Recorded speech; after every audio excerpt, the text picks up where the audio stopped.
A하라는 판결이 있은 경우에는 집행문 부여 신청을 하면 단순 집행문이 부여가 됩니다. 그러면 집행문을 부여받아서 간접강제 신청을 하면 되고요. 가처분 결정 같은 경우에는 집행문 부여 절차가 없기 때문에 고집받은 날로부터 14일 이내에, 가처분 결정문을 송달받은 날로부터 14일 이내에 간접강제 신청을 하면 됩니다. 그러면은 법원은 채무자 신문 절차를 거쳐서 간접강제 결정을 하거나 간접강제 신청을 기각하는 결정을 하게 됩니다. 간접강제 결정은 판결이나 가처분 결정에서 나온 A하라라는 것을 다시 한번 써주고요. 그 다음에 두 번째로 피고가 송달일로부터 10일 내에 A라는 의무를 이행하지 않으면 500만 원을 지급하라 라고 한다거나, 또는 10일 이내 이행을 안 하면 그 다음 날부터 이행일까지 위반 일수 1일당 100만 원을 지급하라 라는 식으로 간접강제 결정을 하게 됩니다. 간접강제 결정이 있으면은 채권자는, 원고는 여기다가도 집행문을 부여받아야지 강제 집행을 할 수 있기 때문에 집행문 부여 신청을 합니다. 원칙적으로 부대체적 자기 의무는 간접강제 결정이 있고 나서 집행문 부여 신청을 하면은 별다른 심리를 하지 않고 단순 집행문을 부여합니다. 물론 이 집행 부여 신청이 형식적으로 문제가 있으면은 집행문 부여를 거절할 수도 있고요. 그러면은 이 단순 집행문을 부여받은 것에 기해서 이제 이 간접강제 결정문을 집행 권한으로 해서 금전 집행을 하게 됩니다. 뭐 부동산의 강제 경매를 신청한다거나, 채권에 대해서 압류 및 전부 명령을 받는다거나 압류 및 추심 명령을 받는, 이런 식으로 원칙적인 절차는 진행이 쭉 되게 됩니다. 간접강제 신청에 대해서 법원이 기각 결정을 하거나 간접강제 결정을 할 경우에 여기에 대해서는 쌍방이 즉시항고를 할 수가 있는데요. 이 A하라는 의무가 뭐 있다 없다 이런 식으로 실체적 사유 갖고 하는 것은 아니고요. 단순 집행문을 부여한 것에 대해서는 피고는 집행문 부여에 대한 이의 신청을 할 수 있는데요. 이거 역시 뭐 A 의무가 있느냐 없느냐 이런 실체적 사유 갖고 할 수 있는 건 아니고요. 예를 들어서 뭐 가처분 결정에서 며칠 동안만 A 의무를 하라라고 결정이 내렸다고 한다면 그 기간이 지나서는 자기 채무를 이행할 이유가 없기 때문에 그때부터 가처분 결정은 실효됩니다. 그런데도 그 의무 이행 기간이 지난 기간에 대해서 간접강제 결정을 부여하였다면 이는 위법한 결정이 되기 때문에 D는 집행문 부여에 대하여 이의 신청을 할 수 있습니다. 그리고 집행 부여가 거절이 되면은 원고는 집행문 부여 거절 처분에 대한 이의 신청을 할 수가 있습니다. 중요한 것이 이제 이 집행이 실제로 이루어지는 상태에서 피고는 청구 이의소를 제기할 수가 있는데요. A를 하라고 했고 판결이나 가처분 결정에서 나는 A를 했기 때문에 이 집행이 위법하다라는 식으로 청구 이의소를 제기할 수가 있습니다. D가 청구 이의소를 제기할 경우에는 D는 난 A를 했다, 즉 판결이라든지 가처분 결정에서 명해진 의무를 이행했다라는 것을 주장하고 증명을 해야 됩니다.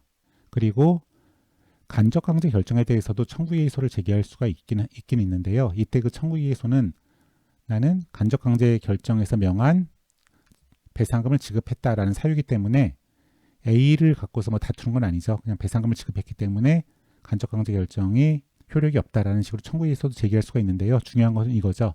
채무 이행에 대한 주장 증명 책임은 D에게 있습니다. 이것과 이제 대비되는 게 부작위 채무인데요. 부작위 채무는 A를 하지 마라라는 거죠. 그래서 판결이라든지 가처분 결정에서 A를 하지 마라라는 식의 주문이 있다고 한다면, 판결로 A를 하지 마라라고 했다고 한다면 역시 똑같이 단순 집행문을 부여받아 갖고 간접강제 신청을 할 수가 있고요.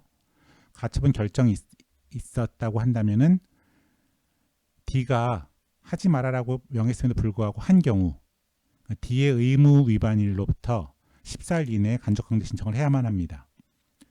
가처분 결정이 나기 전부터 만약에 D가 A를 하고 있다고 한다면은 그때는 뭐 그냥 이거랑 똑같이 고지일로부터 14일 이내에 간접강제 신청을 하면 되고요. 간접강제 신청을 하면은 법원은 채무자 신문을 거쳐갖고 위와 마찬가지로 간접강제 결정을 하거나 아니면 기각 결정을 할 겁니다. 간접강제 결정은 A를 하지 마라라고 했었죠. 역시 똑같이 A를 하지 마라라고 하고요. 만약에 A를 하면은 위반 행위 1회당 뭐 100만 원을 지급하라, 이런 식으로 간접강제 결정이 보통 이루어지게 됩니다. 그러면 이제 간접강제 결정을 갖고서 강제 집행을 하려면 집행문을 받아야 되는데요. 이 집행문 부여 신청할 때 위에서는 원고나 채권자는 집행문 부여 신청할 때 별로 할 게 없었거든요. 그냥 집행문 부여 신청만 하면 됐는데요. 이 부작위 채무를 명하는 간접강제 결정에 대해서 집행문을 부여받으려면은 P는 D의 채무 불이행을 주장 증명해야 됩니다. 부작위 채무를 위반했다는 것을 P가 주장 증명해야 된다는 거죠. 이 단계에서. 그래서 뭐 예를 들자면 D가 금지된 A라는 행위를 1월 1일부터 1월 5일까지 5번 했다라는 식으로 채무 불이행 사실을 주장 증명해야 될 책임이 집행유예 부여 신청 단계에서 P에게 있습니다. 그러면 여기에 대해서 법원은 이제 심리를 하는데요. 법원은 신문 절차를 거쳐갖고 실제로 D가 A라는 행위를 1월 2일부터 1월 5일까지 5번 했는지 안 했는지, 위반 횟수라든지, 그 다음에 그러면 배상액은 얼마가 될 것인지, 아까 1회당 100만 원 지급하라고 했으니까 5번 했다 그러면 500만 원이 되겠죠. 이런 것도 심리를 하고요. 그래서 만약에 위반 행위가 없다고 한다면은 집행문 부여를 거절할 것이고요. 만약에 위반 행위가 있다고 한다면은 조건 성취 집행문을 부여하게 됩니다. 위에서는 단순 집행문을 부여했죠. 근데 여기서는 조건 성취 집행문을 부여하게 되고요. 이 집행문에는 예를 들어서 4회 위반을 했기 때문에 1월 1일부터 1월 4일까지 각 100만 원씩을 곱하면은 400만 원이 되니까 이 400만 원의 강제 집행을 위해서 집행문을 내어준다. 이런 식으로 집행문에 이걸 다 적어주게 됩니다. 이 판단한 것들을요. 그래갖고 집행문을 부여받은 P는 이제 금전 집행을 위해 똑같이 마찬가지로 할 수가 있는 거죠. 이 부작위 채무에 대해서도 간접 강제 결정을 하거나 하지 않았을 경우에 대해서 P나 D는 다 즉시 항고를 할 수가 있고요. 그 다음에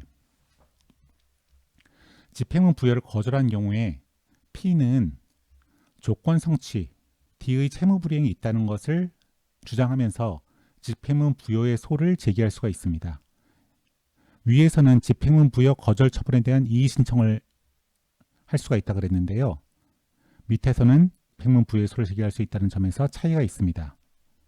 그리고 조건 성취 집행문이 부여가 되면은 D는 집행문 부여에 대한 이의의 소를 제기할 수가 있습니다.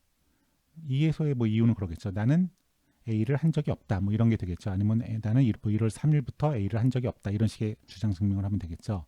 그런데 이제 진짜 중요한 건 이 가운데 부분인데요.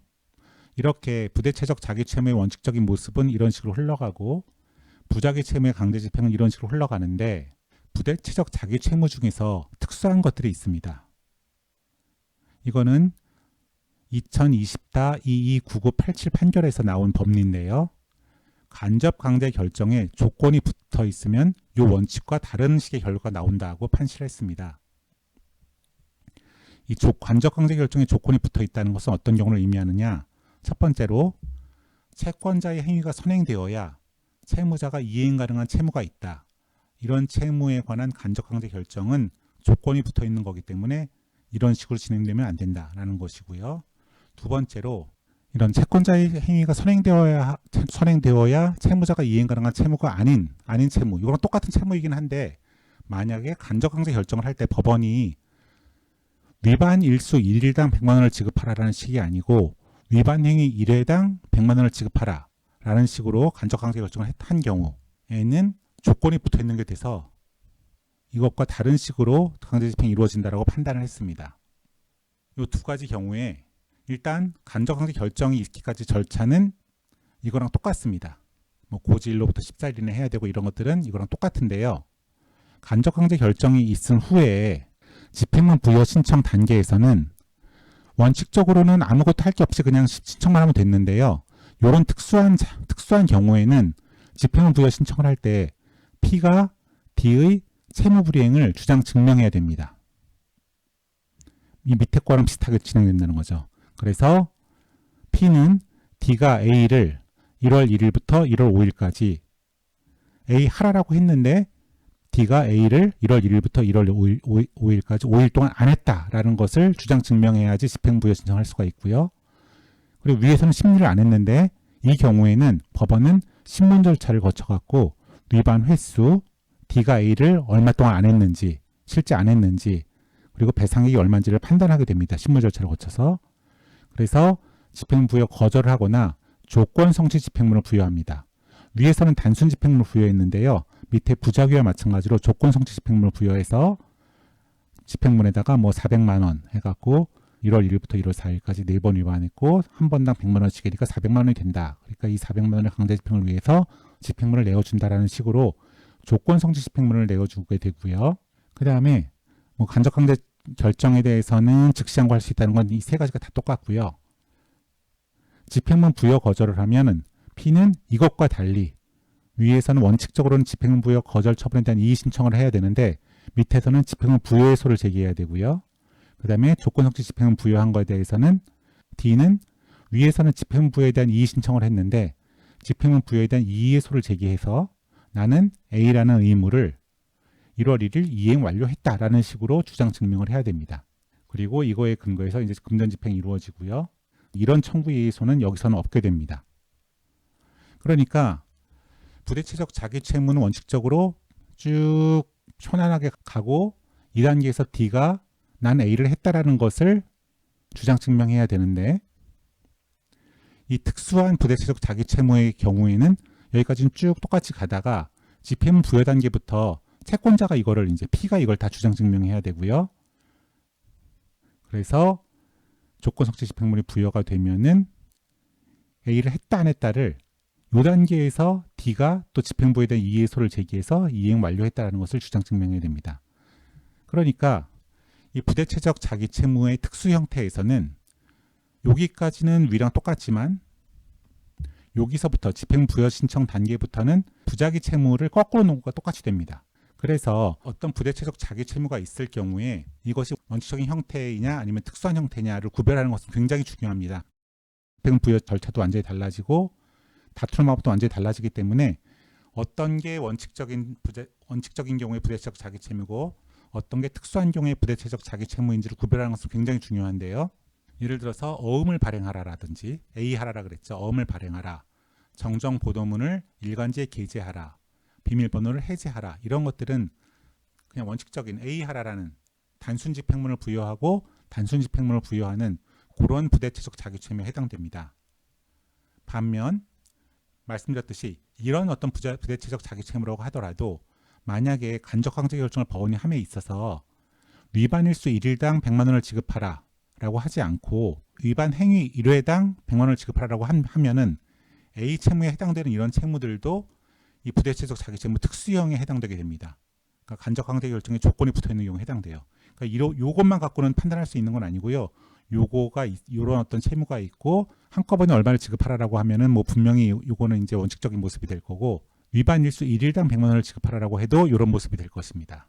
하지만 이런 똑같은 채무라고 하더라도 간접강제 결정을 할 때 위반 횟수 1회당 얼마를 지급하라라고 나오면은 요 특수형이 되기 때문에 P가 주장 증명을 해야 되고 D는 했다는 거를 여기에 2단계에서 이제 주장 증명을 해야 되는 식이 되죠. 그리고 채권자의 행위가 선행되어야 채무자가 이행 가능한 채무인 경우도 특수한 경우인데 이런 건 어떤 경우냐? 회계장부 열람등사 의무인데 이 가처분이나 판결을 보면은 P가 거기 가서 특정 장부를 지정해서 열람 등 요구를 하면은 거기에 응해줄 의무가 있는 경우라고 해석되는 경우가 있고요. 그렇지 않고 어떤 이미 그 판결이라든지 가처분 결정에서 특정 장부가 딱 특정이 돼버렸다고 한다면은 이런 절차가 필요 없겠죠. 그럼 이럴 경우에는 조건이 붙어 있는 게 아니고요. 그게 아니고 회사 장부를 다 회계에 열람 등사하는 식으로 수백 건이 되는 그런 가처분이라든지 판결이 내려졌는데 P가 원하는 거는 그 모든 게 아니고 몇 년 몇 월 며칠자 현금 출납증 이런 식의 어떤 특정한 장부가 있어요. 그럴 경우에는 P가 회사를 찾아가서 서류 더미 중에서 요거를 열람 복사해 달라고 요구를 해야겠죠. 그래서 요게 있어야만 채권자의 행위가 선행되어야만 채무자가 그걸 열람 복사해 줄 수 있는 이런 경우에는 특수형에 해당된다는 거죠. 그리고 또 단체 교섭 응낙 의무 같은 경우에도 단체 교섭 요구를 하면은 채무자가 응낙을 해줄 의무를 부담하는 거니까 이것도 역시 특수한 경우에 해당되고요. 그 다음에 근로제공 수령 의무 같은 경우에도 채권자가 근로제공을 하면은 채무자가 이걸 수령하는 의무가 있는 거니까요. 채권자의 먼저 근로제공이 선행돼야겠죠. 그래서 이런 어떤 의무라고 한다면은 부대체적 자기채무의 특수형에 해당되게 됩니다. 뭐 다만 이것도 A, B, C로서 교원으로 취급할 의무를 부과한 경우에 교무실에 뭐 자리를 마련해주고 뭐 수업을 몇 시간 주고 뭐 이런 식으로 딱 특정이 돼 있다고 한다면 이런 경우에는 채권자가 따로 할 게 없는 거죠. 채무자가 알아서 그냥 하면 되는 거죠. 그래서 이런 경우에는 원칙적인 형에 들어가게 됩니다. 그래서 이 부대체적 자기 채무가 있는 경우에 이것이 원칙형이냐 특수형이냐를 따지는 것은 굉장히 어렵습니다. 근데 이거를 잘못 따지면은 집행문 부여하는 절차라든지 아니면 다투는 절차가 완전히 달라지기 때문에 굉장히 중요한데요. 이 구별하는 것은 채권자가 어떤 액션을 먼저 취해야지 채무자가 그 다음에 그 의무를 할 수 있는 경우라고 한다면은 특수형이 될 것이고요. 그런 게 아닌 의무라고 할지라도 법원이 간접관계 결정을 하면서 위반일수 1일당 얼마를 지급하라라는 형식이 아니고 위반 행위 1회당 얼마를 지급하라라는 식으로 간접관계 결정을 했다고 한다면 이것도 특수형이 됩니다.